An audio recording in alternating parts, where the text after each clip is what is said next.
G'day guys, welcome to the team update for March 2021. We're back. I know I've been a bit slack on videos, but I do have a little bit of a structure now. We've done a few changes. It looks completely different to how we'll roll with from the first team picker.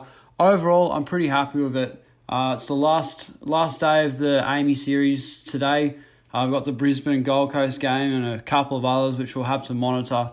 But what you will notice straight up with this side is no Neil and no Rao. Now, Rao, to me, 50% ownership, only 5 games. He's going to cop tags. He's got a interrupted preseason and a long-term injury on that shoulder. I'm just not sold on it. I want to be that one bloke that doesn't pick him and hopefully he declines in his average and doesn't go too high and becomes a little bit of a Crips from last year. But we'll see how we go with that. And Neil, to me, is battling with a little bit of an ankle injury. I'm sure it's nothing, but at 720k, interrupted preseason, no thank you. So we've given Neil the arse and we'll see how we go. Without Neil, I've been able to really fill up my back line and still go thick as in the midfield. I'll run through the side with you in a little bit of depth. With no further ado, boys, we'll get straight into it and we'll start off with none other than the Seagull man, that is Jake Lloyd. Now, one thing to keep in mind about Lloyd is he has had a little bit of a knee setback. I'm sure it's nothing. He did miss yesterday's clash against the Giants. They had Braden Campbell in there who does look like he's a massive candidate for round 1. I'm unable to squeeze him in my side. I do not have the money thus far. I've got Tanner Ryan instead. But yeah, Lloyd, I think he's fine. He's very expensive. And for a bloke who has had an interrupted preseason, a little bit of a Neil case there. Not sure whether or not to start him. If he plays, I think I will. He's just such a consistent bloke. And look, he's meant to be in full train by next week, so I'm sure it's nothing. But really happy with the Lloyd pick. Ridley, love this bloke. Watched him play yesterday, and not the day before, sorry, but what a champion he is. There was a lot of questions whether or not he'd go back to that best the first half of 2020. And yeah, he looks so comfortable in that back line. Takes intercept marks just flat out. Really precise with his kicks. And the thing I really like about Ridley is he doesn't need a whole lot of the ball to have impact. He can get 15 touches, but he'll get about 13 kicks or so, 90% of efficiency, and get his 5 to 10 marks, intercepts, and he still scores 110 plus. Really like Ridley. See how we go. I'm really going to stack up my back line this year. I think that's where the points are at. Callum Mills, a new inclusion to my team. Welcome Callum Mills. Really love this pick. Only has 17 disposals yesterday against GWS, which I am actually quite happy with. I want people to back off him. He's my pod. He has made that midfield transition. He looks bloody mean in the club photos from the other week. Love this pick. We know what he can do. Former pick 3. He was probably the best midfielder of that draft. He was an academy player for Sydney. So Sydney in 2016, they were such a dominant side. Obviously made the grand final. They've had Parker, Kennedy, Hanbury and Jack and heaps of blokes stuck in that midfield. He just hasn't got a run in there. Spent about 4 years in defence. He's making that transition and God knows what he can do as an inside midfielder. So yeah, didn't have the impact yesterday, but I'm not worried about that. I'm still very happy to have him on board for 2021. So yeah, love Mills as a selection. Now, Jaden Short, can we just take a moment to appreciate how bloody good this player is? I mean, dead set. I didn't see much of the game, but when I opened up the AFL app and saw those stats, 43 disposals, 35 kicks, and a whopping 957 metres gained. I mean, talk about an absolute dominant performance. I'm pretty sure he's like 170 fantasy. God knows what that is in Supercoach points, maybe 200 plus. I'm not sure. But what a genuine superstar this bloke is. I do feel bad for all the short owners prior to this game. And I wasn't one of those. I sort of jumped on the bandwagon. He'd been in and out of my side. I had McDonald there instead, but as soon as I saw that, gave McDonald the flick. Not too keen on him. Got a little bit of the ball. I think he had like 25 or so against Hawthorn. So he had heaps of the footy. There was a couple of times where he sort of just threw it on the boot, a few chaos balls towards centre wing, and I didn't like that. I'm looking for a little bit more efficiency, and Jane Short to me is my guy. Same sort of price, heaps of value in this pick, and even a cheeky VC option for round 1. Great to have Short in the team, and he will not be going anywhere anytime soon. Next player here, Hayden Young. Not 100% sure on this pick. Watched the whole game last night. He definitely is the man back there. He's had a bit of the ball.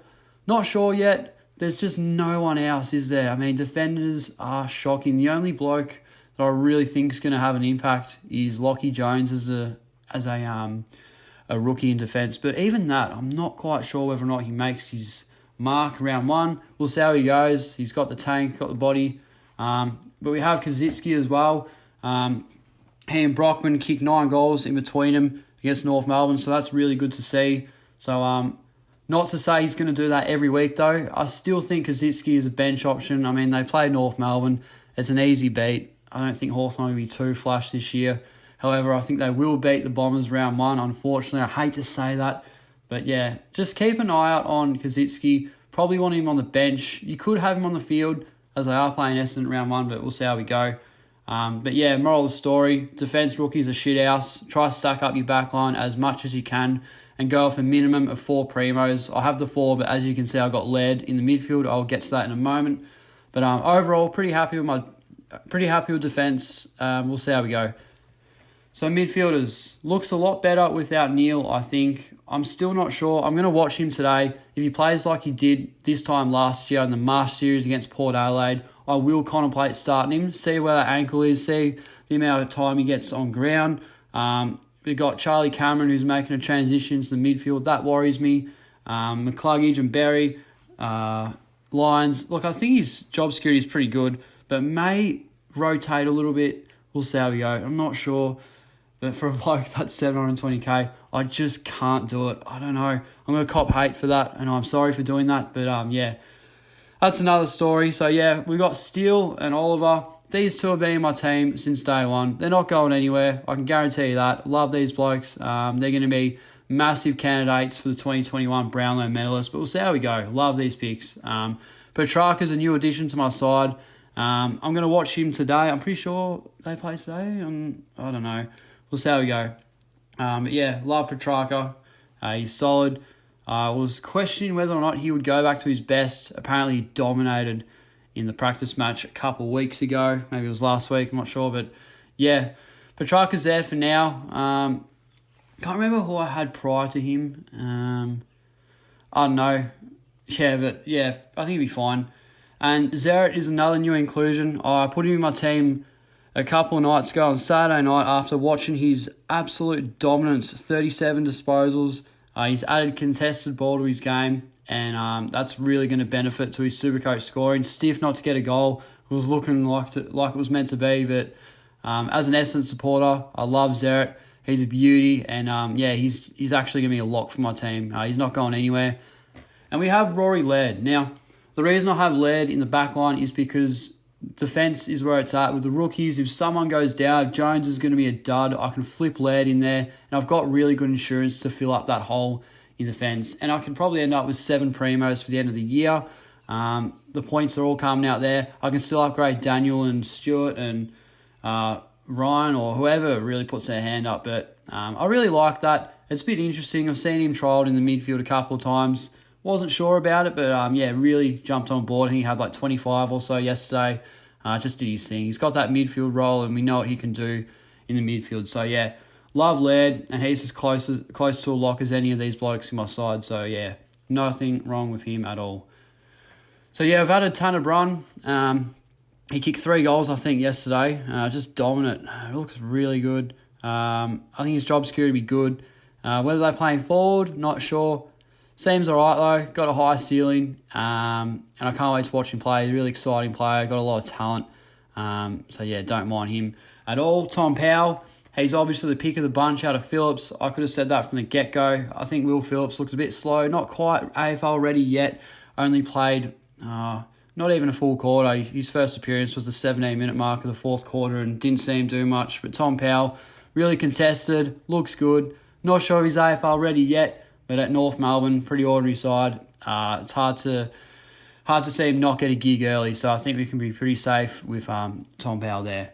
And Gordon, Smith, Berry, Downey, these are all players that look like they're in contention for round one. I do want Campbell there. Can't find a way to fit him in my team at the moment. A bit tight with salary. We'll see how we go. Yeah, I've said that a couple of times. See how we go. That's like my favourite word at the moment, so just ignore that. Ruck's boring here, set and forget. Tell me likewise, if you're not set and forgetting, you're not going to win the comp. It is as easy as that. Gordon Grundy, pick him, and yeah, just move on. Forward line, Dustin Martin. I'm not a big fan of Dusty, but I mean, who the bloody hell else do you go for? I mean, there's just no good options. You could argue Dangerfield. He's in 45% of teams. I'm in the bandwagon of not starting him. He's had that ongoing long-term injury in that groin from the grand final last year. And yeah, no thank you. Look, he might be fine. Watching him against Essendon, he did look good. Didn't look slow. But I saw him at half back a little bit. Like, sort of taking those rebound 50 kicks. I don't know why. But we'll play majority midfield. I think he's fine. But to me, I just do not want to pay up for him. I don't know why. I'm just in that sort of candidate. I don't see him as a... like, I did have him in my team at some point. He was in the midfield. He was at M3. And he just made the midfield look really thin. I think his best years are behind him. 31 years old of age, and he's declining as the years go by. I think we can pick him up for $550K. That's sort of what I'm trying to say. Great upgrade target. Hopefully he goes down with some sort of an injury for a couple of weeks, gets an extremely high break even, and we can jump on him then. So this is where it gets interesting. We've added Zeeble. Now, I did have Jarman Impey here, but looking at Impey's previous scoring history, despite him playing full games back in the day, he was never really a big scorer. He only really averaged around 75 to 80 max, and that's on his sort of best. And with Zeeble, watching him against Hawthorn, has that role. He did take a lot of points off McDonald. Forgot his name for a second there, but yeah, he really did put his hand up. Played a really good game. He's on 7 or 8 touches at quarter time. It was 100% effective as well. So, yeah, he's got a really comfy role. Looks good. Had nearly 25 disposals, I'm pretty sure. Maybe it was 23 or something. But, yeah, Zeeble, almost a lock. His job security is about as elite as it gets, and he's obviously missed a lot of footy. He had some concussion issues. He's obviously been an inside midfielder and hard ball getter. He's not going to be doing much of that at all this year, I can tell you that. Very uncontested, safe, rebounding role in North Melbourne. So I think Zeeble is almost a bigger lock than Danaher, and I never thought I would say that. So yeah, Danaher, every article I see over the off-season just keeps getting better and better. If you had said you're going to pick Danaher at the start of this year, I would have just said, nah, there's no way whatsoever. But the more he's in my team, the more I like it. For $233K, he's almost a mid-pricer, close to the rookie price, fallen premium. I think if he has a really good season, he could almost be a keeper. I mean, he's got the best midfielder in the comp kicking to him, arguably. Brisbane are going to be on fire. I think he'll do really well with Eric Hipwood in the team. One thing I didn't like about him at Essendon was he was so predictable. It was always kick it to Danaher. But they've got, Hipwood in there. They're not going to be so predictable. I think Charlie Cameron will still play a lot forward. They've got a thick forward line as well. So, look, I'd like to see Danaher get a little bit of freedom. And, we'll see how we go with that. I really like Danaher as a pick. Bergman's there. Looks like he's going to play round 1. He's put his hand up. I think he's in the best 23 or 4. That's my biggest problem with Bergman. Port Adelaide are notorious for playing rookies. So, we'll just see if he's named. If he's named round 1, I'm picking him. As simple as that. And Brockman, talk about an absolute steal. Came out of nowhere. Could have had 4 goals. There was one situation where he was run into an open goal. He tried selling candy to Sean Atley and just got mowed down. Learned his lesson there. Got a bit ahead of himself. But 3-goal performance, unbelievable. Looks exciting. Hawthorn supporters rate him very highly as a prospect. And, I think we can start him. I think he'll play games. So, yeah.